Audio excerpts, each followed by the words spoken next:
Well, I just discovered there's pros and cons in everything, as you know. You can find good in the bad. You can filter the bad stuff out and only have the good in the end. But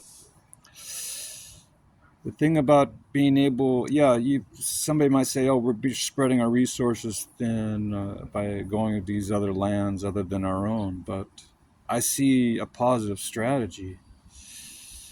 If we ever do have a nuclear exchange, and this most of this country is highly toxic with nuclear fallout, other territories, other places around the world may not have high concentration levels of nuclear radiation contamination.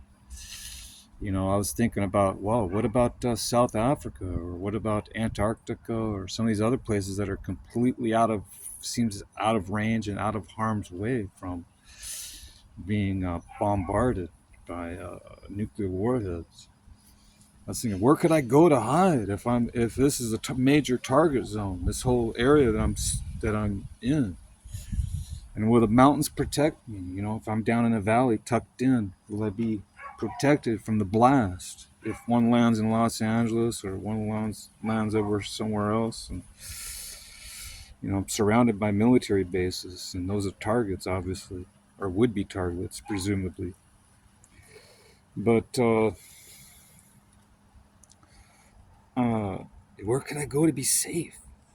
Now, I'm concerned about it. I thought about, man, I haven't prepared. Yeah, I bought some extra water bottles. I bought I have a little bit of extra food that is concealed in containers. And I would seal off the windows and everything. But yeah, I could probably keep some of it out, or most of it out, if I duct tape and put 4 mil plastic on all the openings and windows and vents. I could do that, but I only have so much water. I only have so much food. I could maybe survive for a month or two. With hopefully it would dissipate if they didn't keep bombing us.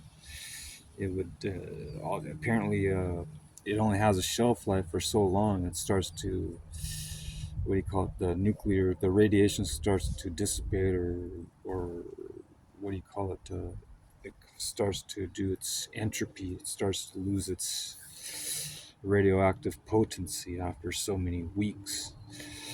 But there are places still that you can't go on to. Some of these islands that they did their nuclear testing on, it's still polluted after 50, 60 years. Still uninhabitable, I heard. But yet, what about Japan when we dropped the two atomic bombs on Japan? I mean, yeah, people were devastated, but are those areas that were most affected, aren't they habitable again? Didn't they start building their cities again? So I don't get it. They're able to clean it up, or what? Or they just let nature take its course and let it clean itself. I don't know, but there is a certain level of radiation that everyone is exposed to from the sun, from the earth and itself even. But it's usually at a level that is minute, that doesn't really affect too much of your DNA, your chemistry. But you get too much of it, and it alters your genes. It can actually disintegrate your genetic your DNA, and you need your DNA to survive, as far as I know. But yeah, so yeah, I'm concerned.